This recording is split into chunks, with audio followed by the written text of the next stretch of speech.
Hi, everyone. I'm Natalie Gawkner. This is Both Sides of the Aisle. I represent the political center and have on the political right John Dougal. Hey, great to be with you. And on the political left, Shireen Ghorbani. Hello. And listeners, we heard that our producers' parents are tuning in and they have a favorite. And it's not Shireen and I. I'm excited to say it's Natalie. Congratulations, Natalie. Yeah, thank you. It is so fun to have little feedback from listeners. I know that we've run into folks out in the public. We get emails from y'all. We definitely talk about them. We don't always get them on air, but I just want to say to the listeners, thank you so much for sticking with us. And we really appreciate when you send along your feedback. Mm-hmm. Conversations are important. Yeah. Right. And we're having a three-way conversation, but we hope that the listeners feel somehow a part of it by listening to us each week. That's right. So, hey, we're going to go philosophical this time, John and Shireen. I want to talk about realignment of political parties and just sort of think through for a minute what we're witnessing.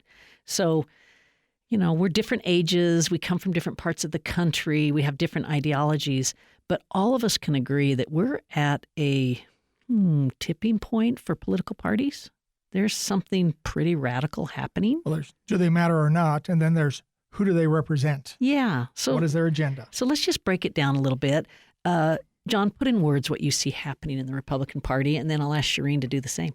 So what I see right now is basically kind of a tug of war between, if you will, the Reagan philosophy, which has guided the Republican Party for decades, and the Trump MAGA movement, and what that means. And it's a much more populist movement. I would say there's a lot of disenfranchised Democrats that are sweeping into the Republican Party as a result of that, feeling like they were left out or disenfranchised in the Democratic Party, and they're searching for a home, and they feel like Donald Trump speaks to them. And so that's creating a lot of turmoil in the Republican Party. You've got folks that are saying, well, you're a rhino, Republican in name only, yet you've been a Republican for decades, a staunch conservative, Republican, Reagan Republican, and yet right now, the party doesn't represent that. The party is shifting in a different direction. Shireen, stay with Republican first and just describe what you're seeing. Oh, okay. What are you seeing? I mean, he does a Party? tug of war, and he represents the Reagan as one side and MAGA as the other.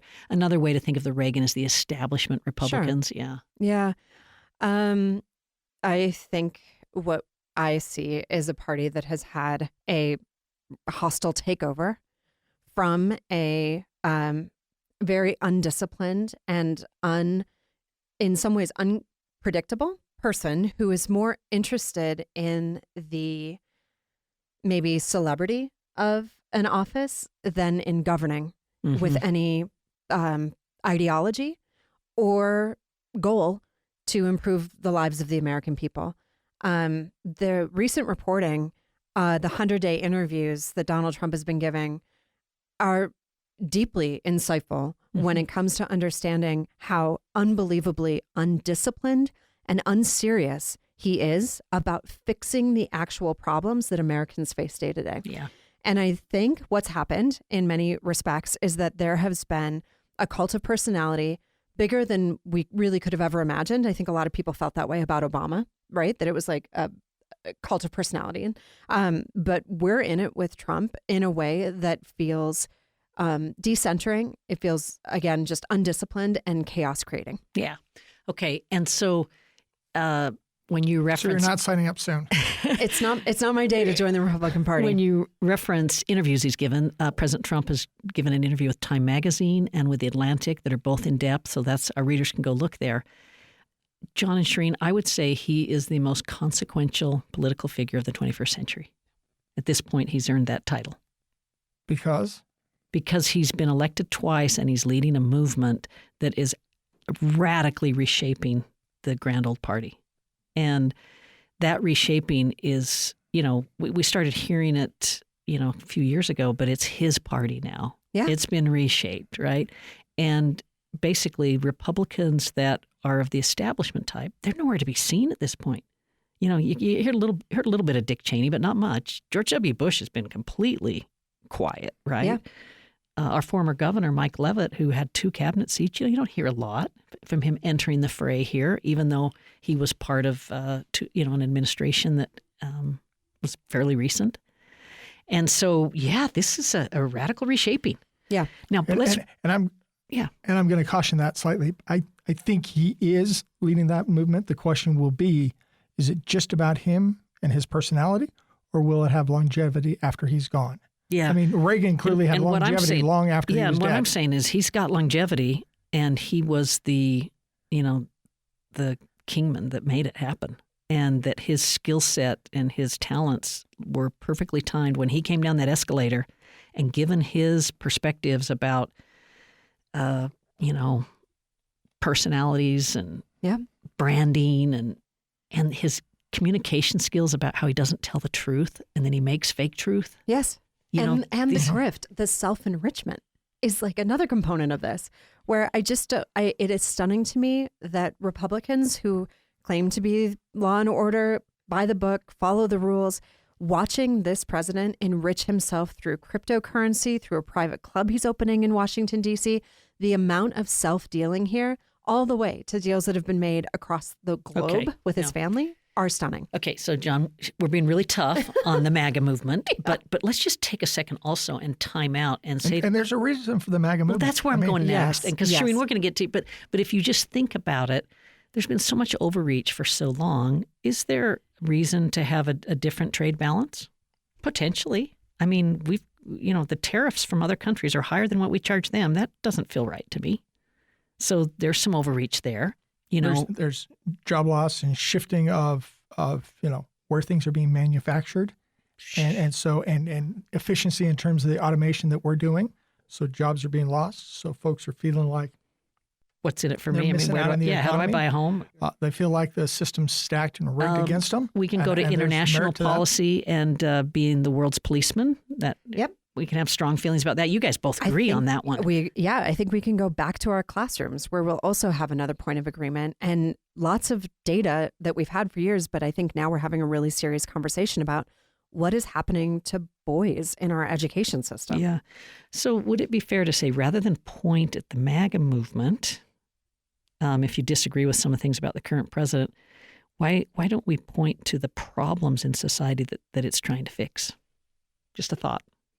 Well, and this is why I've contended that Trump and Sanders, Bernie, are different sides of the same coin. Mm, They're the mad as hell caucus. yeah. And they're speaking to this crowd, different directions of where they want to go, but they're tying in and tapping into this discontent in society. Yeah, I mean, I would say that I sometimes can agree with that. Mhm. I would say the flaw in that argument is that so there is an ideological and policy-driven approach that Sanders takes, right? One that says we should be investing at large scale on affordable housing, on healthcare for all, on college, really preparing people for the kind of economic environment that they're going into. And on the other side, the Trump ideology is self-enrichment. I mean, there's not a policy. I guess I'm just saying they're tapping into this similar discontent. There's tapping into similar discontent, but the undergirding of that is an actual policy proposal solution to some of these issues, and simply not that in any coherent way on the right. You guys could see me grabbing my phone. I was trying to think through this book, but there's a book that I became familiar with when I worked in Washington. It's called The History of Mass Movements. I was trying to remember the author. I think it's Eric Hoffer. It's an old book, probably written in the 50s, but it basically writes about, what creates mass movements. And to your point, John, it makes the point that the extremes have more in common with each other than they do with the person on the ideological spectrum next to them. And it's because mass movements are more about personality types than they are about ideology. And so that a Bernie Sanders and a Donald Trump have personality types that are similar and they lead mass movements rather than being similar to people that are like in the middle, like me. Yeah, I see that. Okay, Shireen, coming your way. Okay. The Democrats. They also have some interesting things happening in their party. Let's take a couple minutes before we break and just talk about the Ds. Yeah, so I would say there are a couple of main strains, right? One would be more of a traditional neoliberalism, an approach that is probably more familiar when we're thinking about the way that politics have worked for Democrats for a long time. And then a much more progressive movement led in part by Bernie Sanders. But I do think that there's also a big generational gap. And for a lot of young Democrats or people who find themselves on the more progressive end of the political spectrum, and I think this is also a place where Democrats get into trouble, is that so many of our issues are wildly popular. The party itself is not. And I think a big part of that is that we haven't made swift moves to create space for young leadership in time to meet with how the public is perceiving us. When we think about the skill that Nancy Pelosi brought to the role that she had for as many years as she had it, she got a lot done. But do I think that was a place where people tapped into Democratic leadership? I certainly don't. I would say the same about Chuck Schumer, right? So we have this sort of disconnect between some of our leaders and the people who are making policy move forward, and the sentiment and kind of the broader sense of wanting a new generation of leaders. Mm-hmm. Yeah, John, you see that any differently? Because, I mean, the way I see it is, Shireen's got a really good point when she says the Democrats have more popular proposals than they are popular as a party. Mm-hmm. But she's also representing a party that is, kind of at war internally, a little bit of a civil war going on between those who just want to have good, strong government and those that are more into the socialist camp. Well, whether they're having a civil war or not, to a certain extent, they had a shellacking at the last election, and they're trying to figure out who they are. This was not the outcome they anticipated on so many fronts. And so right now, I mean, you've got the Gavin Newsom saying, hey, our party's become toxic. Mm-hmm. And part of that, from my perspective, is as I was growing up, the Democrats touted themselves as blue-collar, working class. Mm-hmm. That's who we represent.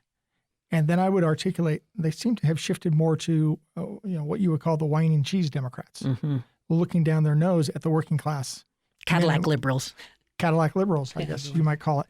And so you saw this, and then you saw something which was, rather than trying to look out for people, if you didn't say the right things or act the right way or support the right causes, you were not part of us. Mm-hmm. And so for a lot of folks, they just felt like they were ostracized. Yeah. And so you're seeing what I would say is a new vein in the Democratic Party, this vein of abundance. We've regulated too much. We've ostracized people too much. We need to focus on growing the pie, and abundance will solve it. And to me, that's kind of like taking part of the playbook historically of the Reagan Republicans Mm-hmm. and throwing it over there. Yeah. Let's take a short break and we'll come right back talking about political parties on both sides of the aisle. Stay tuned. You're listening to Both Sides of the Aisle on Utah Public Radio. We love to hear from listeners like you. If you would like to send us a comment, email bsotapodcast@gmail.com. That's bsotapodcast@gmail.com. Thanks for listening. Shireen Gorbani on the left. John Dougal on the right. Natalie Gochner in the political center. This is Both Sides of the Aisle. We're talking about the realignment of political parties and where our country's heading politically. And wow, it's an interesting conversation. You two have both set it up that both the Republicans and Democrats have internal conflict and a lot kind of going on. And I guess what I would want to add to it is the middle seems to be missing. There's where is the middle? As you... Who is the middle? Define the middle from your perspective.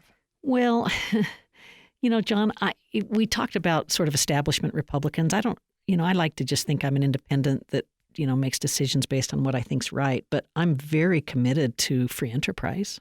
I'm very committed to limited government. I actually like a strong defense. I believe in a lot of investment and productivity. I believe in the importance of human capital. I mean, I'm always interested in developing people. So where does that put me ideologically? Well, the conservative principles have matched really well with my identity. And that's why I've been a registered Republican for as long as I've been an adult. I've worked only for Republicans. I worked for Dan Marriott back in Congress. When I say I worked, I was an intern. But that was my first exposure, to sort of professional life. I worked with Governor Bangerter, with Governor Leavitt, with Governor Walker. Some of those people would probably be considered Democrats now. At least you can see they're all moderates. And when I look at the cast of governors, I love our governors. I mean, I think Bangerter and Leavitt and Walker and Huntsman and Herbert and Cox, they're all pretty much in the political moderate space. I really have a high trust level with all of them and the decisions they make. So that's where I am politically. Yeah. But I do see. And you're feeling kind of lost and left out. I would describe myself as extremely conservative, and yet I don't align with the MAGA movement, which creates an interesting dynamic from my perspective. Sure. It's interesting because you hate to bring faith into political discussions, right? Because anytime you pick God as your advocate, you're like cutting out someone else, right? Who has a different God or a different way of thinking about Abraham Lincoln, what do you say? Yeah, I'm not worried if God's on my side. I need to worry if I'm on God's side. Yeah. But anyway, I am a person of faith, and I use my faith to guide me, and my faith puts me, Shireen, in a situation where sometimes I see things on the left that are consistent with my worldview and my values, and sometimes I see things on the right, and that's where I'm constantly, gravitating. I tend to be economically conservative and a little bit more socially liberal. And, that comes from my faith tradition. But can I give a shout out to moderates? Because I think we don't have time to really do a deep dive into what happened with this last election and Democrats. And I know you said it was a shellacking, but this is a president. Trump did not cross 50%, right? This is one of the closest. The margin by which he won was less than Hillary Clinton.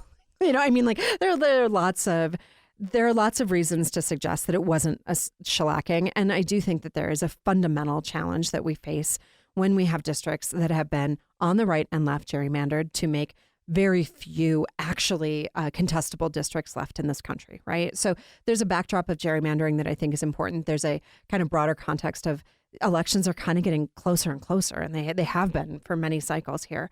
But what I would just say is that it seemed like to me we were at a transitional moment. We didn't make that transition. I do believe that Joe Biden said that he was going to do one term, and then he decided he wasn't going to do that. Mm-hmm. And then by the time Kamala Harris stepped in, it was too late. I think it was too late. And the decision that was made in that election to me from where I sat was to go after moderates, to say, okay, we are those, we are fiscally responsible, which honestly, I think that is a characteristic the Democrats bring to the table. And we are socially liberal, and there is room for you in this party. And it did not work. Mm-hmm. So where are moderates going to show up? You know what I'm saying? Yeah. Like, where do they show up in the electorate, and how do they move? A question a lot of people are asking is, what comes next? Yeah. And a way to think of that is we are in the MAGA Trump world right now with the House, the Senate, and the White House, all of the same political party, and that reaching out into the states in a very significant way. Not all of them, but a lot of power being played.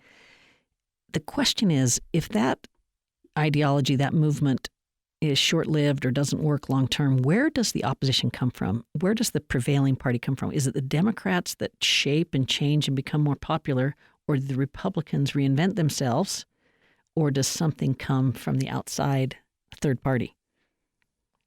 We're all like looking up in the sky on that. I know that's a big question, but we had that this past weekend with I'm going to say, usually it's really hard to reinvent yourself in the moment. Mm-hmm. So really the change usually comes, from my perspective, from the opposition. Mm-hmm. So you lose an election, and then you have to rethink who you are and where you're going. Okay. Well, so program this. We right now have an economy that looks 60% chance it's headed towards recession. Midterm elections, which does not bode well in a midterm election. Yeah, midterm elections will start in about 6 months in terms of vying for it and whatnot. So if the Trump administration has bad midterm elections, what happens, John? Where does the House flips? All of a sudden, it's impeachment here and impeachment there, and so impeachment 2 years everywhere. Thrown away. Yeah, 2 years thrown away, and a president who is unable to execute on his agenda, whatever that agenda might be, and then the Republicans having to think to themselves, okay, is continuing the MAGA movement a winning strategy? Or do we need to rethink that because we just lost this last election? And then, Shireen, on your side, if the elections go that way, the Ds have to put forward something more popular than what they have today or what they put in the last election. What do they do? Yeah, I agree with that. I think this is where it becomes, in some ways, I think a lot of politics is performative. But if you only have control of the House, no one's listening to me, but going down the road of more of these investigations is not going to work. Mm-hmm. People want to see Democrats coming up to bat and delivering on issues that actually matter to them, right?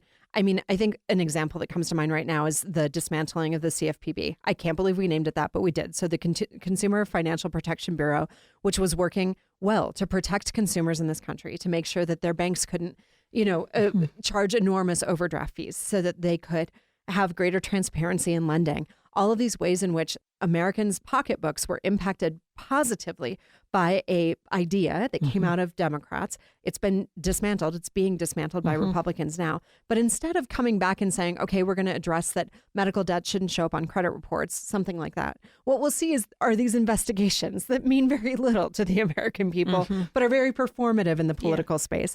So I think we have to deliver, but it will be impossible to deliver with the Trump administration. Shereen, take me to personalities. I mean, Governor Pritzker gave an amazing speech this week. Past week, he's making some plays. He did it in New Hampshire. Yep. He said, if I sound like I'm full of contempt, I am. He encouraged people to get out on the streets and speak their mind. Yeah. And, he was pretty aggressive there. But so give me some personalities of who becomes the embodiment of the new Democratic Party. Yeah. So I think there are a few people, if you're paying attention to Pete Buttigieg, he's clearly still making moves. And what he is talking about are those fundamental ways that we actually advance policy, advance legislation, work in communities, work at the state level, and try to improve people's lives. Super talented guy. Super talented guy, excellent communicator. I continue to be a fan of Big Gretch. Gretchen Whitmer is, I think, a very talented leader, really came back to and focused on fixing the damn roads in Michigan. And people reelected her to fix the damn roads, right? And that is the kind of basic kitchen table issue that actually matters to people. And we want to see movement on that. But what we also want to see... Governor Beshear? Oh, yeah. Andy Beshear. Great example. Kentucky. But here's an interesting example of him, right? You notice I'm not going to AC and Bernie. I'm trying to get to these candidates. These are people who have continued to stand up and hold, for example, to say that we are not going to sell out our trans loved ones in the name of, political ideology. We are going to stand for human rights. We are going to stand for people's access to health care. Yeah. We're going to stand for people's freedoms, and we're going to do it while we're fixing the roads and making housing more affordable. Okay, John, give me personalities or, seeds of what could happen in the Republican Party if this doesn't go well for the Trump administration over the next year and a half. If it doesn't go well, I mean, this is the challenge because they're still going to control the Senate and clearly the White House. So they will think it's still largely going okay. And they can try and pick off one or two Democrats or whatever. The fall in public opinion approval has to shift. Right. So that could happen. What I'm saying is if it doesn't shift, who emerges? I think J.D. Vance still emerges. He's still going to be, I think, wants to be seen as the heir apparent to the MAGA movement. Wants to be seen and appears are different things. But go ahead. But then you're going to look at where do the Marco Rubios of the world shake out. I mean, clearly, if he's working for the president, he's going to stay in line. But there's going to be a point at which he's going to make a play to say, I'm the leader of the party going forward. And then when you look around at different governors, I'm not sure who's going to really start stepping up, whether, the governor down in Texas. Virginia. Virginia's one. Virginia. I think of. Yeah.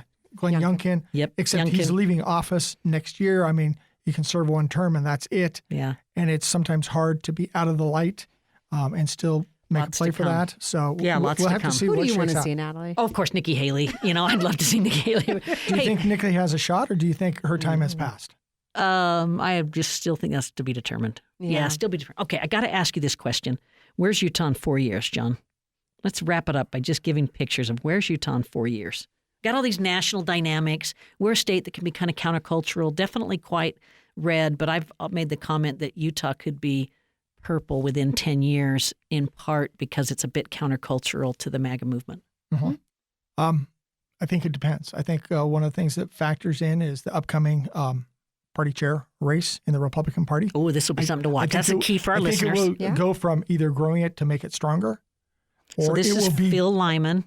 Well, or Rob Axon. Rob Axon growing it to be a stronger party. I think Phil will throw it into disarray and will likely has a good chance of working to kill the party, given the we know it, given the antics that I've seen over the last year.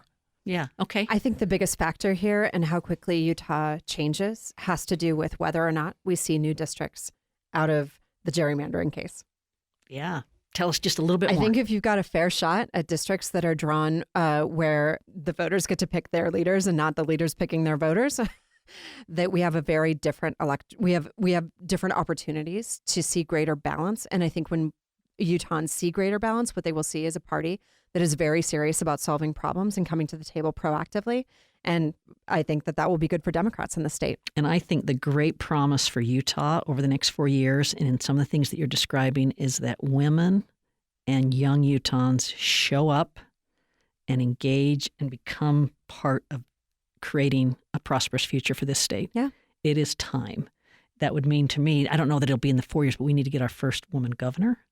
We've got to get more women elected to the legislature, and we got to get more young people involved in politics. And it would be nice if they passed pro-women policies. One of the other questions will be, how do we engage politically?